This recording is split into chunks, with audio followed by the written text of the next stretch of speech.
जिंदगी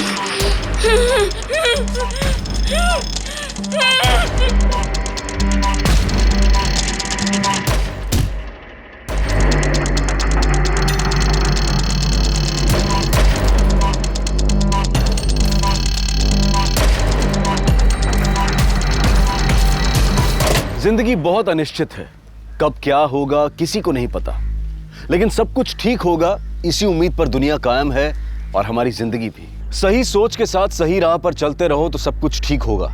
ये भरोसा हमें जिंदगी जीने की हिम्मत और ताकत देता है।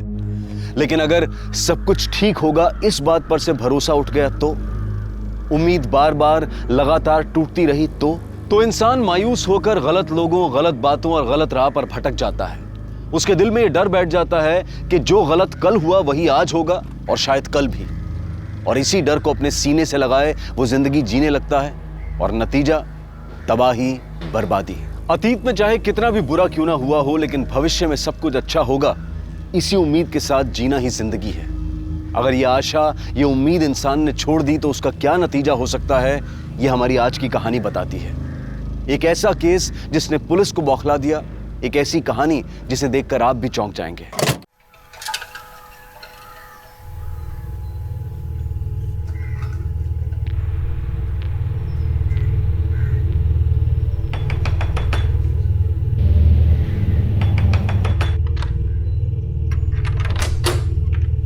क्या है? पिछले 5 महीने से आप लोगों ने दूध के बिल के पैसे नहीं दिए।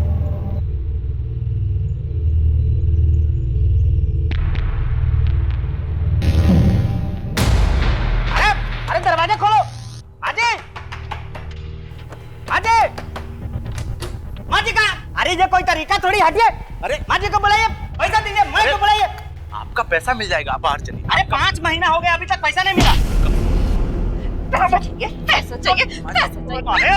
अरे एक मिनट, अरे बबीता, अरे माँ, पैसा दो मेरा। ए, क्या कर रहा है? हाँ? क्या कर रहा है? कितने पैसे तेरे? हाँ, बोल। 5 महीने का 6000 रुपए। पकड़, निकल यहाँ से। उठा पैसे। कल से मैं इधर दूध देने नहीं आऊंगा। चल भाग। छोड़ूंगा नहीं मैं किसी को। हे भगवान। बिल देने में क्या दिक्कत है तुम्हें? इतने से पैसे के लिए ये सब मतलब? मैंने क्या किया? हाथ देख, शुक्रवार का दिन है और शुक्रवार के दिन लक्ष्मी घर से बाहर नहीं जानी चाहिए। और ये हमेशा शुक्रवार को क्यों आता है?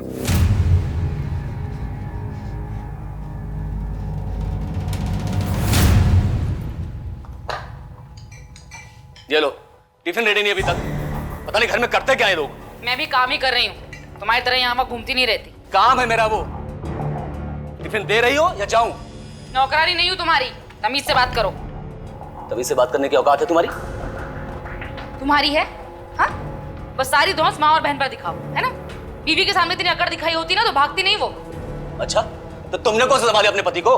बढ़िया नसीहत देने वाली। भैया भैया, अरे दीदी, आप दोनों चुप हो जाइए। मैं आ गया हूँ, मैं टिफिन पैक कर देता हूँ। और हो सके तो समझाओ माँ को। रोज झगड़ा करते थे किसी न किसी के साथ। परेशान हो गया हूं मैं। और ये सब ऐसे ही चलता रहा ना तो पागल खाने भेजना पड़ेगा उनको। मैं नहीं बात करती किसी से कि पकड़ो अपना टिफिन और जाओ।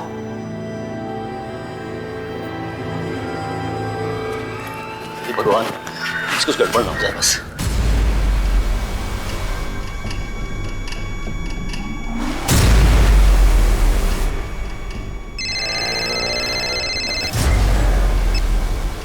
हेलो, हाँ मैं आज बात करता हूँ जुगल से। हाँ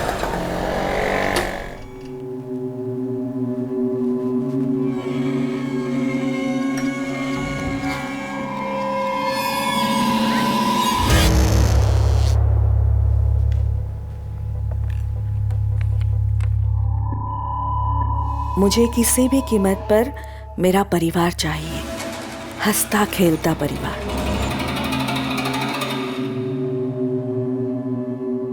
माँ, ये क्या लिखती रहती हो आप? गरम है तो? हाँ। जा।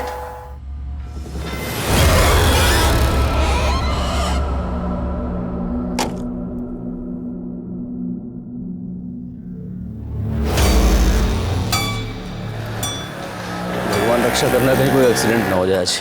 चल भाई।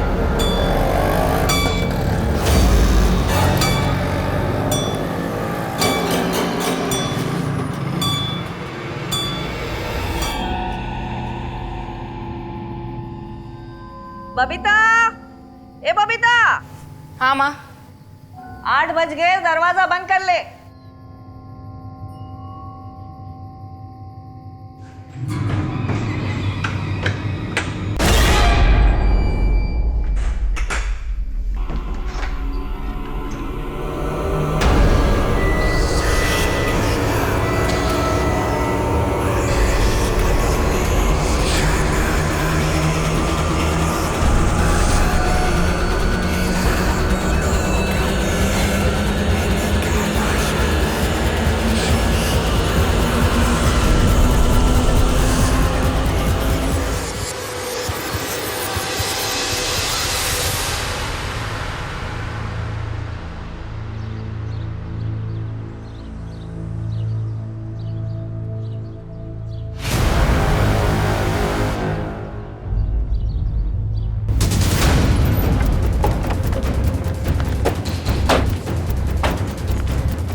बॉडी की पोजीशन अजीब है।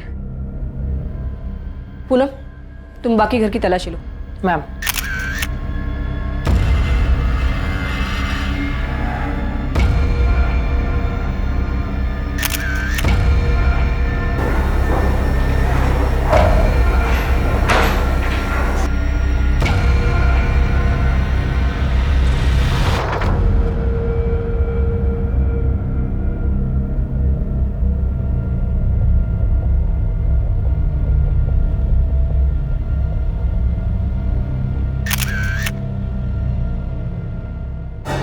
बॉडी के हाथ पे खरोचों के निशान है और सर के पीछे चोट भी है।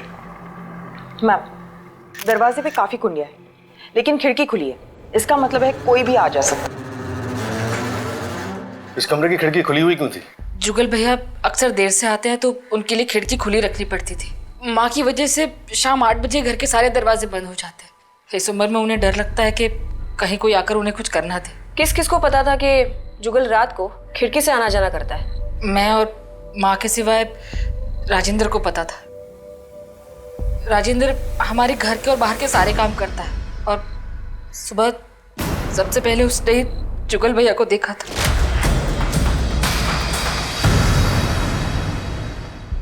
घर से या इस कमरे से कोई सामान गायब है?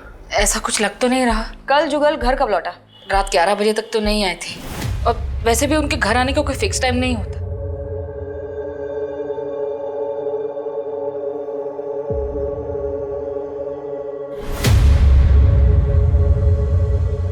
नहीं, आप किसी भी चीज को हाथ मत लगाइए। आशुतोष, बॉडी को पोस्टमार्टम के लिए भेज दो और ये खाने और शराब के सैंपल्स को फॉरेंसिक लैब में।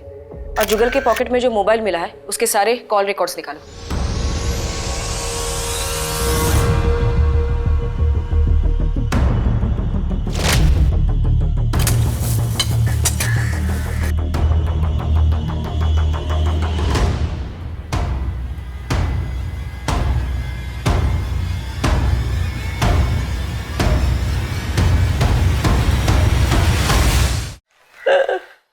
जुगल के अक्सर पीकर आता था? अक्सर, और कभी कभी तो बहुत ज्यादा। किसी से झगड़ा या दुश्मनी थी यहाँ आसपास पड़ोस में या जहाँ काम करता था वहाँ? नहीं। ठीक है, अब हम चलते हैं। कुछ पता चलता है तो हम आपको बताते हैं।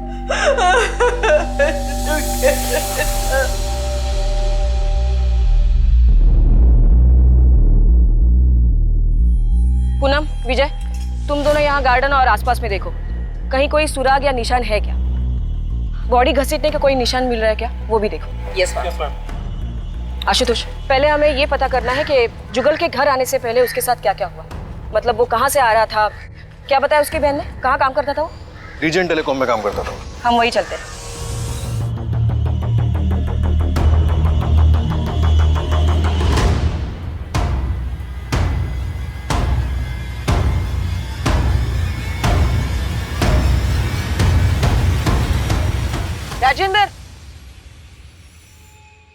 जी मैडम। ये क्या है? देखो इस एरिया में इस टावर की काफी रेंज है, ये एरिया में ज्यादा जरूरत नहीं है। तो राजेश शर्मा, तुम्हारे ऑफिस से पता चला कि तुम यहाँ हो। तुमसे जुगल के बारे में कुछ बात करनी थी। मतलब जुगल को सचमुच कुछ हो गया क्या? तुम्हारा मतलब? नहीं मतलब वो हमेशा मुझसे कहता था कि मुझे बचा लेना, मुझे अगर कुछ हो जाए तो। ऐसा क्यों बोलता था वो? जब से उसकी बीवी निकिता उसे छोड़कर गई है तब से पूरी तरह से हिल गया है वो। बहुत दारू पीने लगा था, बहुत अजीब हो गया था। मैंने तुम दोनों रोज पीते थे? कभी कभी। तो क्या कल भी तुम उसके साथ थे? हाँ। आज पूछूंगा उससे, उसने क्यों किया मेरे साथ ऐसा।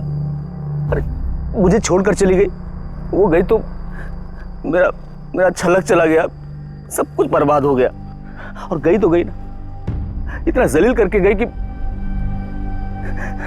उसने ठीक नहीं किया। राजेश तू मुझे लेकर चल उसके पास, मैं पूछूंगा उससे उसने क्यों किया ऐसा। चल अभी तू मेरे जुगल वो चली गई है मैडम। मैंने उसे कितने बार समझाया कि छोड़ दे, वो चली गई है, बंद कर दे दारू पीना, लेकिन वो मेरी बात मानता ही नहीं था। तो क्या वो कल भी निकिता से मिलने गया था? पता नहीं सर, मैंने तो रात को 11:30 बजे उसे रोज की तरह पास वाले चौराहे पे छोड़ दिया था।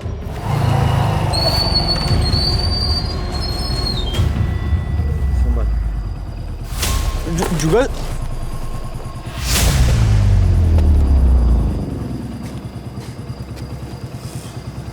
टेंशन मत ले, मैं चला जाऊंगा।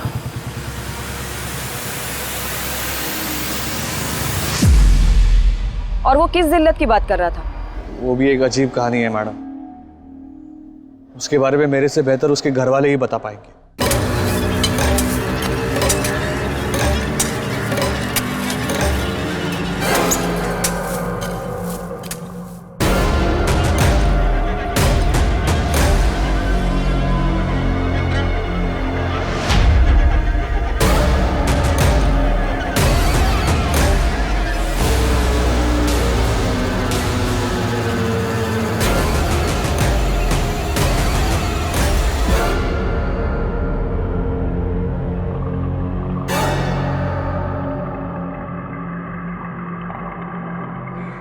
तुमने दफनाया इस कुत्ते को?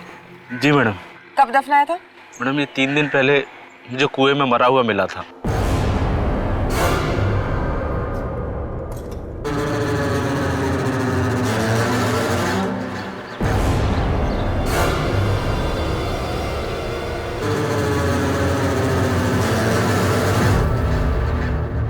चलो दिखाओ ये कुआं कहाँ है।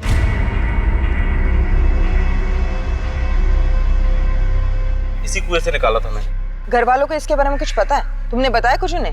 मैंने जानबूझकर नहीं बताया मैडम। क्यों? क्योंकि जुगल भैया कुत्तों को लेकर बहुत परेशान होते थे। अगर ये बात उनको पता चलती तो वो गोपाल अय्यर से बहुत झगड़ा करते। गोपाल अय्यर? ये कौन है? हमारे पास ही रहते हैं मैडम। उनको कुत्तों से बड़ा प्यार है, वो कुत्तों को कहीं भी खाना खिलाने लग जाते हैं, यहाँ तक कि हमारे घर के बाहर भी। अय्यर साहब कितनी बार बोला है आपसे यहाँ पर कुत्तों को खाना मत खिलाया करो, आपको बात समझ में नहीं आ रही है? अरे परेशान करके रखा हुआ है। अय्यर साहब आपसे बात कर रहा हूँ, मेरी बात सुन रहे हैं आप? क्या सुनेगा तुम्हारा बात? हा? रोज का एक ही बात, क्या प्रॉब्लम क्या तुम्हारा? मेरा प्रॉब्लम ये है अय्यर साहब कि मैं बोलता हूँ रोज आपको कि कुत्तों को खाना मत खिलाया करो, बात समझ में नहीं आती आपको? ये कुत्ता तुमको क्या करता है? कभी काटा है क्या? अरे काटने को अरे क्या हुआ? जवान नहीं, तुम्हारा टाइम होगा, तुम जाओ। मैं अरे काट लिया ना तो ठीक नहीं होगा, बता रहे हम आपको। धमकी देने का जरूरत नहीं है। धमकी दे रहा हूं काट मैं। डालेगा साला तुम कहीं पे। अरे ऐसे कैसे काट डालेगा? इस झगड़े के बारे में और किसी को कुछ पता था? सभी को तो पता था मैडम।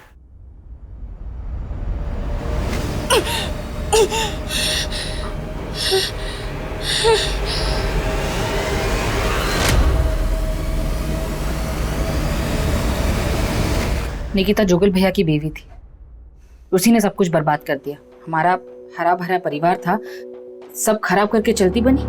एक वो और एक सूरज, दोनों के दोनों घटिया और नीच लोग। सूरज कौन? मेरा पति। नारायणं निराकारं नरवीर नरोत्तमं नरसिंहं नागनाथं च तम वंदे नरकांतकम। बोलो श्री सत्यनारायण भगवान की जय। आप ये प्रसाद सब में बांट दीजिए। रुकिए, सूरज जी कहाँ हैं? अरे बबीता, जाओ अपने पति को जल्दी बुला के लाओ। 1 मिनट, मैं बुला के लेके आती हूँ। सूरज जी, सूरज। आ रहा हूँ।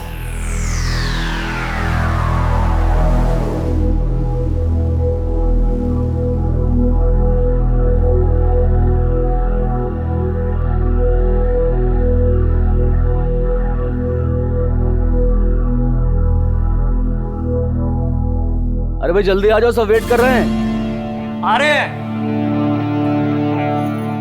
बबीता, टॉवल देना। बबीता।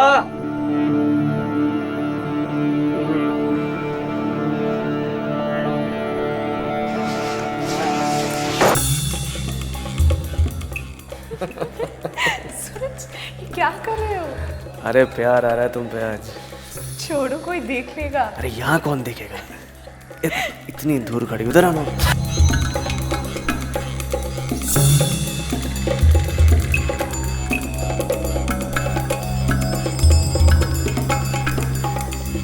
लेकिन जब माँ ने उन दोनों से पूछा तो दोनों ने साफ इनकार कर दिया। क्या बंद कर दे? किस बारे में बात कर रही हैं आप? मेरी तो कुछ समझ में नहीं आ रहा है। झूठ, तुम दोनों झूठ बोल रहे हो।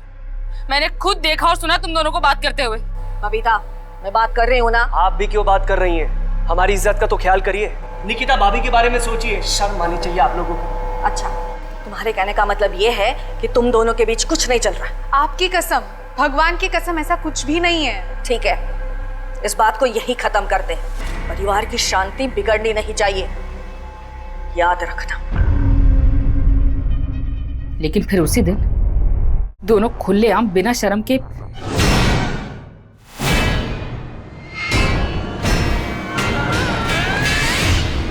सूरज! सूरज! क्या तुमने अपने पति को ढूंढने की कोशिश नहीं की? नहीं, मैंने सूरज को डिवोर्स दे दिया था। तो सूरज उस घर में घर जमाई बन के रह रहा था? हाँ, उन दिनों सूरज का काम घाटे में चल रहा था, इसीलिए कुछ दिनों के लिए हम माँ के यहाँ शिफ्ट हो गए थे। सूरज ने मुझसे कहा था कि उसे जल्दी एक बड़ा ऑर्डर मिल जाएगा और फिर हम अपने घर में शिफ्ट हो जाएंगे। फिर उसके बाद आपकी तरह जुगल ने भी निकिता को डिवोर्स दे दिया? नहीं, उसने मना कर दिया था।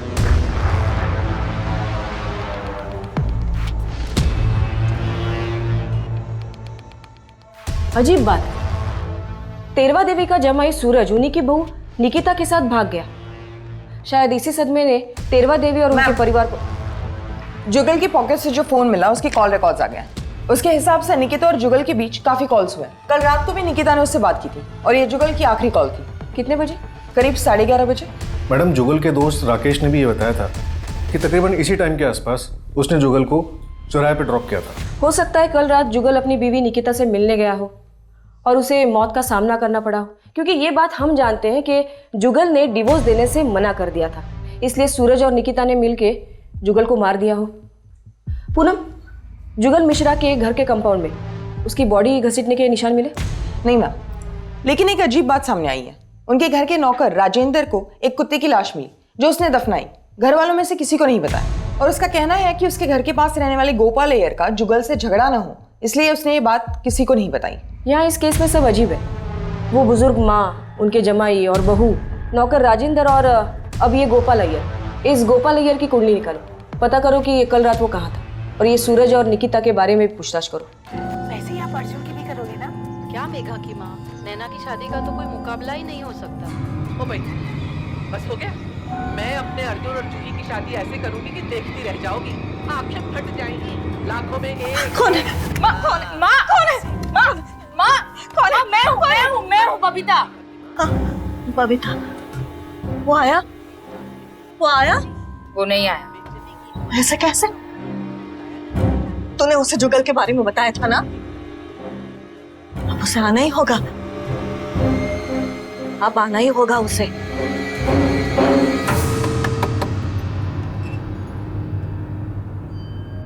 परसों रात को आपने जुगल को फोन क्यों किया था? माफी मांगने के लिए। अच्छा, परसों रात आप कहाँ थी? यही घर पे ही थी। इस बात का कोई गवाह? गवाह की क्या जरूरत है, मैं यहाँ घर पे ही थी। मगर आप ये सब क्यों पूछ रहे हैं? कल सुबह जुगल के कमरे से उसकी लाश मिली। तो इससे आपको कोई दुख नहीं पहुंचा? जो होता है अच्छे के लिए होता है। अब सूरज के साथ शादी करने के लिए आप आजाद जो हो। आजाद? सूरज ने तो कब से अपनी आजादी चुन ली है। मतलब? हमारे बीच में अब कुछ भी नहीं है। तो अब सूरज कहाँ है? मुझे नहीं मालूम। गोपाल अय्यर आपका ही नाम है ना? जी मेरा नाम है। जुगल मिश्रा को जानती थी? वो दरिंदा, मेरे को तो उसका नाम भी नहीं सुनना। परसों सुबह आपकी उसके साथ लड़ाई हुई थी। हाँ वो तो रोज होती है, कौन सी नई बात है। और आपने उसे मारने की धमकी भी दी थी। काट डालेगा साला तुम कहीं पे। अरे ऐसे कैसे काट डालेगा? अरे मैडम मैं तो उसे डरा रहा था, पता नहीं उसे कुत्तों से इतनी नफरत क्यों थी। अब देखिए ना, पिछले हफ्ते मेरे 3 कुत्ते गायब हो गए, उसी ने शायद कुछ किया होगा। अच्छा वो मर गया, कम से कम मेरे कुत्ते तो बचे रहेंगे। परसों शाम को और रात को आप कहाँ थे? जी मैं घर पे था, पूरी रात घर पे था। आपको चाहिए तो मेरी बीवी से पूछ सकते, लेकिन आप लोग ये सब मुझसे क्यों पूछ रहे हैं? आपको क्या लगता है मैंने कुछ किया?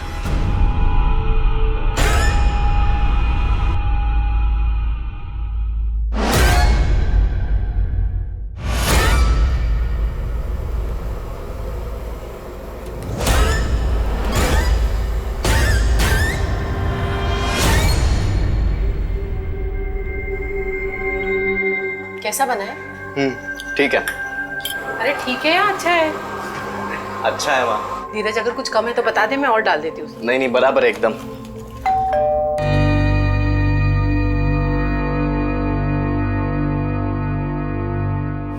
धीरज बेटा, कितना बड़ा हो गया है तू।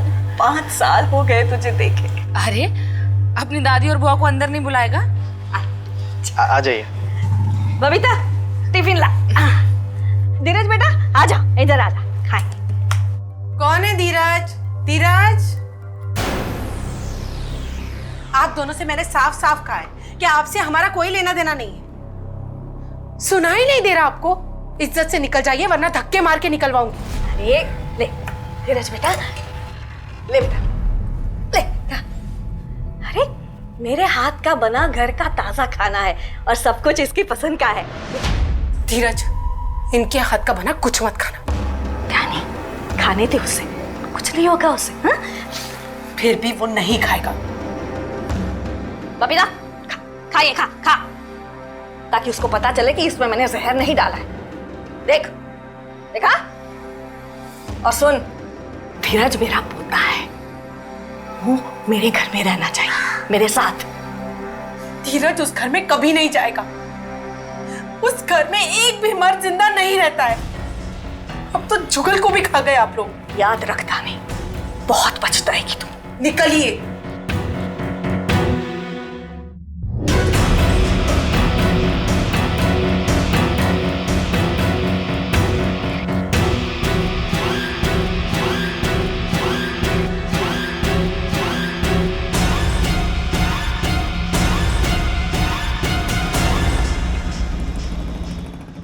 अरे साहब, लेकिन क्या कहाँ लेकर जा रहे हैं आप मुझे?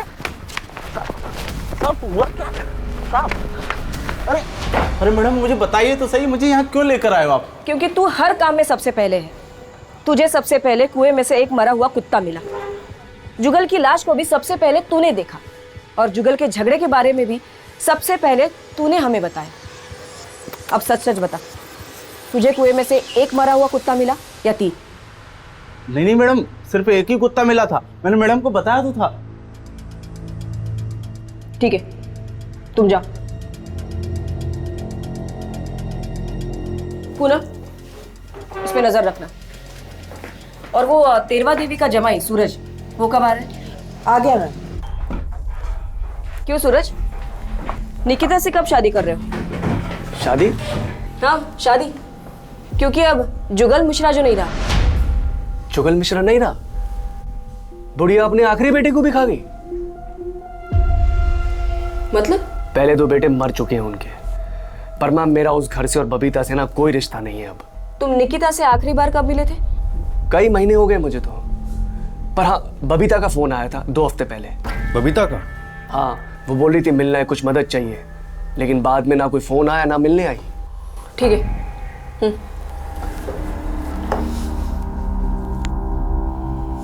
बबीता ने इसे फोन क्यों किया होगा?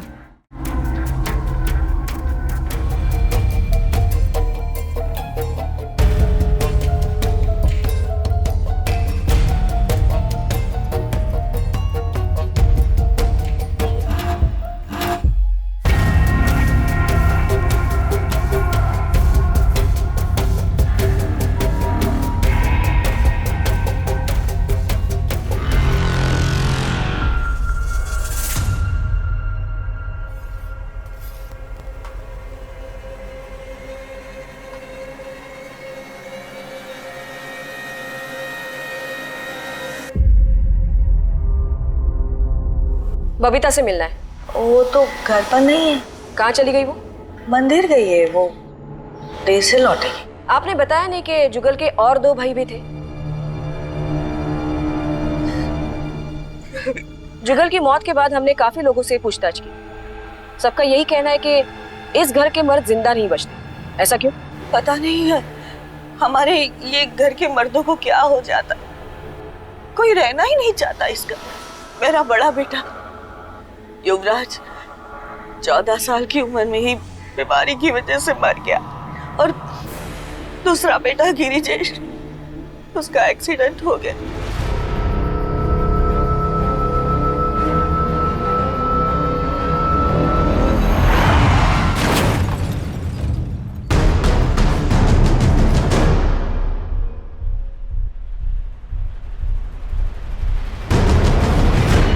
उसके बाद गिरिजेश की बीवी धानी मेरे पोते को लेकर घर छोड़कर चली गई। ये कब की बात है? 8 साल पहले की बात है। बबीता जैसे घर आए उन्हें कहिएगा कि हमें कांटेक्ट करें। और आपका नौकर राजेंद्र कहीं नहीं दिख रहा। गया होगा इधर उधर कहीं, मुझे नहीं पता।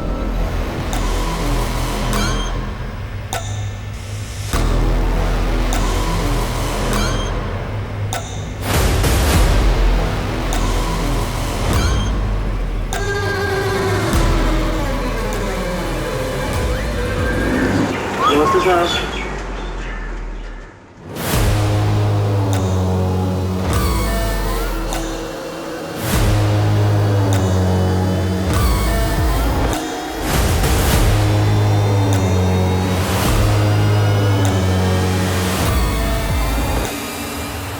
आशुतोष, तेरवा देवी के पोते धीरज के बारे में पता करो। तेरवा देवी चाहती थी कि उनका पोता धीरज वापस घर लौटे। शायद इसी बात में जुगल की मौत का राज छिपा हो। और मैडम, ये गिरिजेश की मौत क्या वाकई में एक एक्सीडेंट थी या फिर इसमें भी कुछ और था? आशुतोष, ये 8 साल पहले की बात है। मान लिया जाए कि गिरिजेश की मौत एक एक्सीडेंट से हुई हो और इसी बात का तेरवा देवी को सदमा पहुंचा हो और वो वहमी बन गई हो। मैं खुद एक माँ हूँ और बच्चे खोने का गम मैं समझ सकती हूँ, लेकिन ऐसा भी हो सकता है कि तेरवा देवी के वहम के हिसाब से वो चाहती हो कि उनका तीसरा बेटा भी मर जाए लेकिन पोता बचे, और इसकी वजह से उनकी घर की खुशहाली वापस लौटे। और साथ ही हम तेरवा देवी की बेटी बबीता, दामाद सूरज, बहू निकिता, पड़ोसी गोपाल अय्यर और नौकर राजेंद्र को नजरअंदाज नहीं कर सकते। 35 वर्षीय जुगल तेरवा देवी का बचा हुआ इकलौता बेटा, लेकिन अब वो भी मर चुका था। लेकिन पुलिस का यह शक कि जुगल की हत्या हुई है काफी ठोस था, और शक के दायरे में जुगल की पत्नी निकिता, जुगल की बहन बबीता कुमारी और बबीता का पति सूरज थे। क्या इनके अलावा कोई और भी था जो जुगल की जान ले सकता था? और इस हत्या की वजह क्या थी? जुगल एक नशेबाज, हारा हुआ इंसान था, उसे मारकर किसी को क्या मिलने वाला था? पुलिस कोशिश कर रही थी लेकिन उन्हें कोई रास्ता नजर नहीं आ रहा था, और उसी वक्त पुलिस के पास एक ऐसी खबर आई जिसकी वजह से ये केस उल्टी दिशा में घूम गया। और जैसा कहना मैडम, मैं धीरज मिश्रा हूँ, तेरवा देवी मिश्रा का पोता। कल शाम से मेरी दादी और बुआ गायब है, उनका फोन भी बंद आ रहा है। दादी और बुआ घर पे नहीं है? नहीं, वो कल शाम को निकले थे, अभी तक वापस नहीं आए। लेकिन मुझे तो आज घर आने कहा था उन्होंने। कल शाम को उनके जाने के बाद अगर वो वापस घर नहीं लौटे तो तुमने हमें आके क्यों नहीं बताया? और आखिरी बार कब और कहाँ देखा था उनको? मैडम, कल शाम को उन्हें कहीं बाहर जाना था तो उनके लिए ऑटो मैं ही लेकर आया था।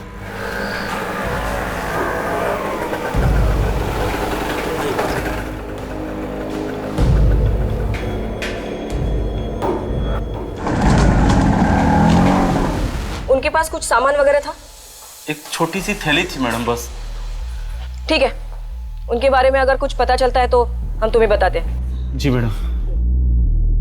आशुतोष, ये बड़ी हैरानी की बात है। बबीता और तेरवा देवी का गायब होना और जुगल की मौत का कुछ ना कुछ तो कनेक्शन है। शायद इन दोनों ने मिलकर कुछ किया हो, लेकिन 2 औरतें एक साथ ऐसे अचानक गायब कहाँ हो सकती है? और वो ज्यादा घर से बाहर निकलती भी नहीं थी। खैर, इन दोनों की फोटोज शहर के सारे पुलिस स्टेशंस में सर्कुलेट कर दो।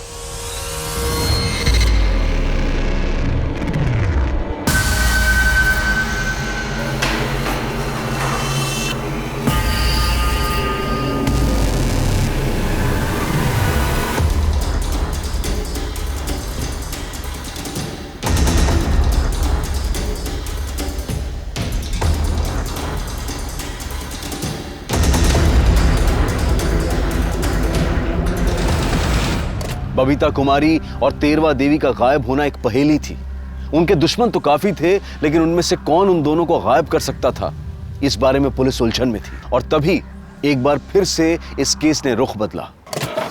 मैडम, जुगल मिश्रा की पोस्टमार्टम रिपोर्ट। इस रिपोर्ट के मुताबिक जुगल की मौत अल्कोहल ओवरडोज की वजह से हुई थी।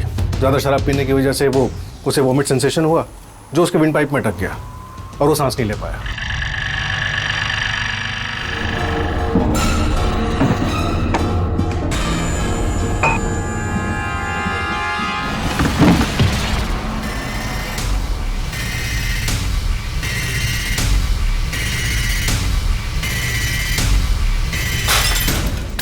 इसके अलावा जुगल की बॉडी में शराब छुड़ाने की दवाई के ट्रेसेस भी मिले।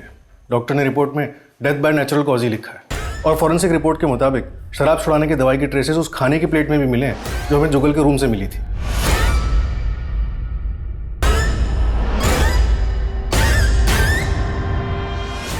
लेकिन अब सवाल ये उठता है कि अगर जुगल की हत्या नहीं हुई थी तो तेरवा देवी और बबीता भागे क्यों?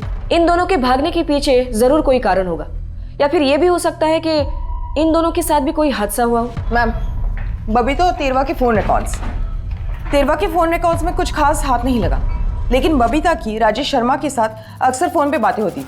राजेश शर्मा कौन? वो जुगल का दोस्त? उसका फोन लग नहीं रहा, इसलिए उसका फोन ट्रैक करने के लिए बोल दिया है। ठीक है, तुम राजेश शर्मा को ट्रैक करो, तब तक हम एक बार फिर से तेरवा देवी के घर चलते हैं। शायद वो घर वापस लौटी। ये घर देख रहे हो तुम लोग? ये घर भी मेरा है, कुछ टाइम में मेरे ही नाम पे हो जाएगा। अरे पैसे बहुत है, टेंशन नहीं है कुछ भी। अपना जो भी हिसाब है ना वो ले दे के खत्म कर देंगे, उसके बाद भाई भाई बैठेंगे, पार्टी करेंगे आराम से। क्या बोलते हो?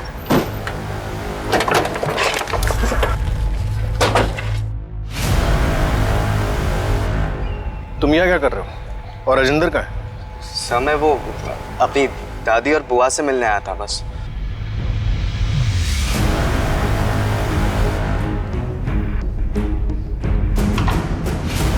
ये राजेश शर्मा का ही घर है ना? हम राजेश का है? पता नहीं मैडम, उसे हमने कहीं बाहर जाते हुए देखा भाई।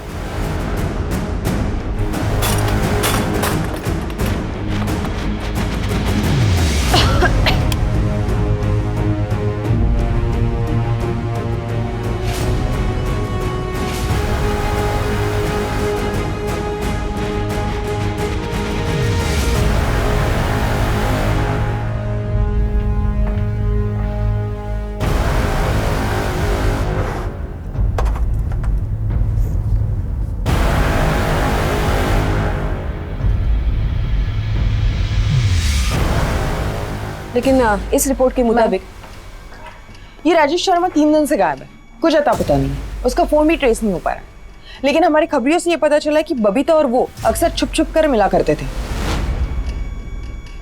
ये केस उलझता ही जा रहा है। कहीं ये राजेश तेरवा देवी और बबीता के साथ मिलकर कुछ साजिश तो नहीं कर रहा? मैडम, ये भी तो हो सकता है कि बबीता और राजेश के रिश्ते को जुगल और तेरवा देवी का विरोध था, इसलिए जुगल की मौत के बाद उन्होंने तेरवा देवी को अपने रास्ते से हटा दिया। फिर ये बबीता क्यों गायब है? और वो उनका नौकर राजेंद्र, वो कहाँ चला गया?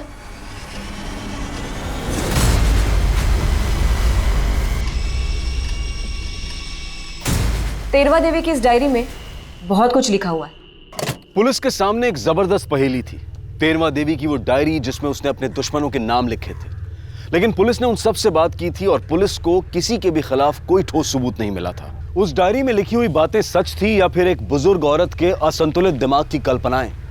क्या यह डायरी पुलिस को अपनी मंजिल तक ले जाने वाली थी या फिर यह डायरी उन्हें गुमराह करने वाली थी? अगर कभी मुझे कुछ हो जाए तो उसके जिम्मेदार ये लोग होंगे। वो दूध वाले नील ने मुझे धक्का दिया और मेरे सर पे चोट लगी और उसने मुझे जान से मारने की धमकी भी दी। मैंने तो अपना पैसा मांगा था मैडम, लेकिन बुढ़िया ने मुझ पे ही डंडे से हमला कर दिया। मैं खुद को बचाने के लिए उसे हल्का धक्का मारा था। फिर तूने क्या किया? बदला लेने के चक्कर में सबकी जान ले ली? नहीं मैडम, मैंने किसी को कुछ नहीं किया। सूरज और निकिता दोनों बहुत झूठे हैं। उन्होंने मेरे सामने झूठ पे झूठ बोला। उन्हें अपनी गलती की सजा मिलनी ही चाहिए। सर मैं सच बोल रहा हूँ, मैंने कुछ नहीं किया है। सर हमारा एक दूसरे से कोई लेना देना नहीं है। उस परिवार में कोई जिए या मरे उससे हमें क्या फायदा। मैं जो कुछ भी हुआ है उसे भुलाने की कोशिश कर रही हूँ। ये गोपाल अय्यर मेरे जुगल के साथ बहुत झगड़ा करता है। और मैंने जुगल को सिर्फ धमकाया था। तेरवा देवी और उसकी फैमिली से मेरी कोई दुश्मनी नहीं है। वैसे भी वो औरत थोड़ी पागल थी। आपको यकीन नहीं होता ना, बाहर वो लड़का आकर बैठा ना, आप उससे पूछिए कितना बेइज्जत करके उसको निकाला था घर से। उसने मेरे को सामने आकर बताया। उसको भी कुत्तों से बहुत प्यार है। अभी पिछले 2 हफ्तों से मेरे साथ वो कुत्तों को खाना खिलाता है। जुगल की तबीयत खराब होने के बावजूद और मेरे मना करने के बाद भी हितेन ने जुगल को दारू लाके दी। मैं छोड़ूंगी नहीं उसे। अरे एक ही बेटा बच्चा है मेरा। माँ जी बोलती थी कि मैं जुगल भैया की जान के पीछे पड़ा हूँ। अब जुगल भैया के ही कहने पे मैं उनके ही पैसों से उनके लिए शराब ला के देता था। अब उनकी तबीयत खराब थी तो उसमें मेरी क्या गलती? अच्छा, और कुत्तों से बहुत प्यार है तुझे? हाँ। सिर्फ 2 हफ्तों से प्यार है? नहीं मैडम, ऐसा नहीं है। कुत्तों से तो बचपन से प्यार करते हैं। एक गांव में पाला हुआ भी है। ठीक है, जब तक हम नहीं कहते शहर से बाहर जाना मत। आशुतोष, हमें इस पे भी नजर रखनी होगी। धीरज के आने के बाद ही हमारे घर में सुख और शांति लौटेगी, मगर ध्यानी चाहती है हम सब मर जाए। धीरज का इस्तेमाल करके हम सबको पहले ही मार डालेगी वो। ढेर सारे पैसे, आलीशान मकान, यही तो चाहती थी तुम। अब ना तेरवा देवी बीच में आएगी और ना ही बबीता। मैडम, ऐसी कोई बात नहीं है। मुझे उस घर से एक कौड़ी भी नहीं चाहिए। ये ड्रामा बंद करो। और आपको चाहिए हो या ना हो, हमारे इंफॉर्मेशन के मुताबिक धीरज महलों के सपने जरूर देखता था। अरे काका, चुका दूंगा ना आपका बिल, दे दो अभी। हाँ जानता हूँ, बहुत बड़ा आदमी है तू, बहुत बड़ा घर है तेरा, तू चाहे तो सबको खरीद सकता है। अरे जाओ यहाँ से, कुछ भी नहीं मिलेगा। मैडम, अगर हमें पैसे और आलीशान मकान ही चाहिए होता तो मेरे पति के मरने के बाद मैं वो घर छोड़कर नहीं आती। वो घर शापित है, वहां एक भी मर्द जिंदा नहीं रहता। और अगर मेरा बेटा धीरज वहां रहता तो वो भी मर जाता। धीरज, मैंने तुझे मना किया था ना, बोला था ना इन लोगों से दूर रहना। आशुतोष, बबीता के बारे में भी लिखा है इस डायरी में। तेरवा देवी को बबीता के लक्षण ठीक नहीं लग रहे थे। देर से आती थी, जबान लड़ाती थी। मैम, शहर के बाहर वाले जंगल से खबर आई है।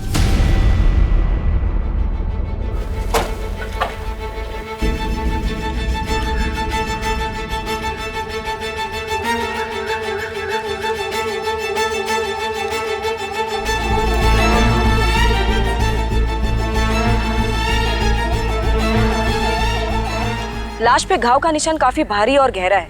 लगता है किसी ने बहुत बेरहमी से मारा है इसे। इस केस की शुरुआत जुगल की मौत से हुई थी। तब हमें लगा था कि हत्या है, पर ऐसा था नहीं। और अब जुगल की माँ तेरवा देवी गायब है और बहन बबीता की लाश मिली है। बबीता इनमें से अहम कड़ी थी, अब वो भी टूट चुकी है। तेरवा देवी गायब है और नौकर राजेंद्र, अभी तक उसकी कोई खबर नहीं। मैडम, उसकी डायरी से हमें उसकी दुनिया के बारे में पता चला था। उसकी डायरी में मौजूद लोग उसकी दुनिया में बसते थे और उसी दुनिया में से किसी ने शायद ये कांड किया। लेकिन अब सवाल ये है कि तेरवा देवी की दुनिया में बसने वाला वो कौन व्यक्ति है जिसने सब कुछ किया। इतने दिनों से ढूंढ रहे हैं तुझे, ना तेरा फोन लग रहा है, ना किसी को पता है कि तू कहाँ था। गाँव गया था, वहाँ पर नेटवर्क नहीं था। बबीता से क्या रिश्ता है तुम्हारा? प्यार करते थे हम एक दूसरे से। तो उसे मारा क्यों? मैं उसे क्यों मारूंगा मैडम? हम दोनों एक दूसरे से प्यार करते थे और जिस दिन जुगल की हत्या हुई उस दिन मैं उसे सब सच बताने वाला था कि मैं और बबीता शादी करने वाले हैं। लेकिन उस दिन जुगल निकिता को लेकर बहुत परेशान था, इसीलिए मैंने उसे कुछ कहा नहीं। और फिर अगले दिन पता चला कि जुगल की मौत हो गई। अरे मैं तो गांव जाने से पहले उसे मिला भी था। वो और तेरवा देवी कोई चंद्रपाल बाबा को मिलने जाने वाले थे।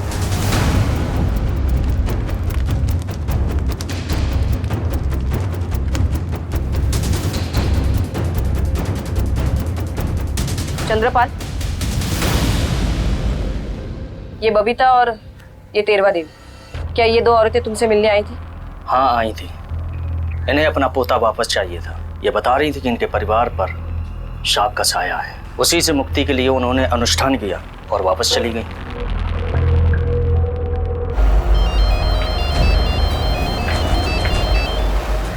हेलो,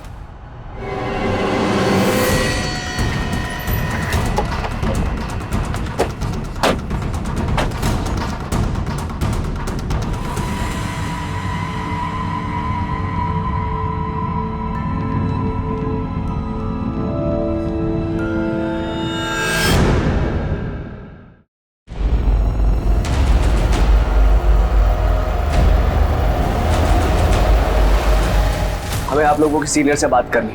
हमने कुछ नहीं किया, आप लोग शांत रहिए, पुलिस स्टेशन। मैम आपकी टीम हमें जबरदस्ती लेकर आई है, किस लिए?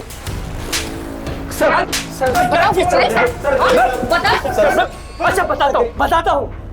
मैं भी हरिओम चंद्रपाल बाबा का भक्त था। उस दिन मैंने बबीता और तिरवा देवी को उनके आश्रम में देखा था। वहाँ से मुझे पता चला कि वो दोनों वहाँ पे वापस आने वाले थे। तब मैंने हितेन को याद किया। हितेन को पहले ही तिरवा देवी से नफरत थी। ये रिक्शा चलाता है। माँ जी नमस्ते, पहचाना? इसने घर छोड़ने के बहाने उन दोनों को अपने रिक्शा में बैठाया। कहाँ जा रहे हैं हम? अरे हितेन, ये कहाँ ले जा रहा है? ये हमारे घर का रास्ता नहीं है, कहाँ से लेकर जा रहा है तू? ये अजीब सी जगह है। कहाँ लेकर आया तू? कितने बार बोला तेरे को? क्या क्या कर रहा है? कहाँ लेकर जा रहा है? पकड़ो सूरज चल। सूरज तू ये क्या कर?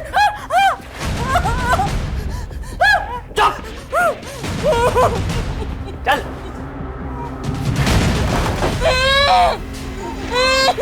लेकिन ये सब करके तुम दोनों को क्या हासिल होने वाला था? क्या तुम तिरवा देवी से कुछ साइन करवाना चाहते थे? मैम हमें तो बाद में मिलता, पहले तो उसे हासिल होने वाला था। किसे?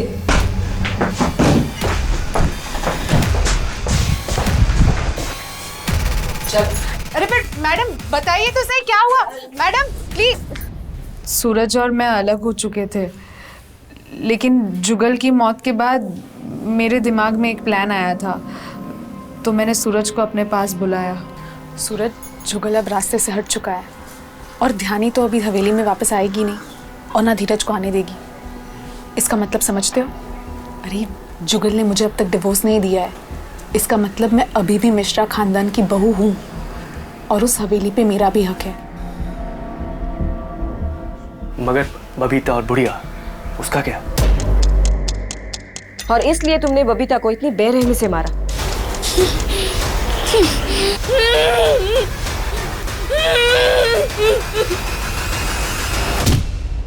खा खा, कुत्ते की तरह मारेगी मुझे? नौकरी से निकालेगी मुझे? खा खा खा, खाओ खाओ खाओ खाओ।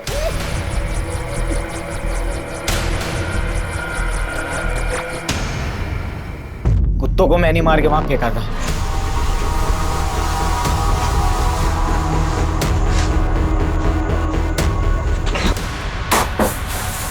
सोचा था बुढ़िया को डराता रहूंगा। निकिता मैडम के ही कहने पे जुगल भैया को मैं रोज ज्यादा दारू लाके देता था। मैंने पता किया था कि राजेंद्र गांव गया है, तो बुढ़िया की लाश को कुएं में फेंकने गया था।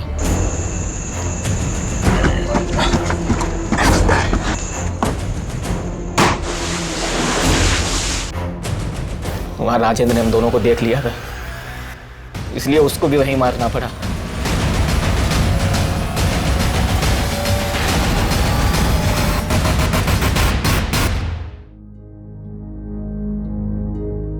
तेरवा देवी एक बुजुर्ग औरत थी जो अपने परिवार को जोड़कर रखना चाहती थी।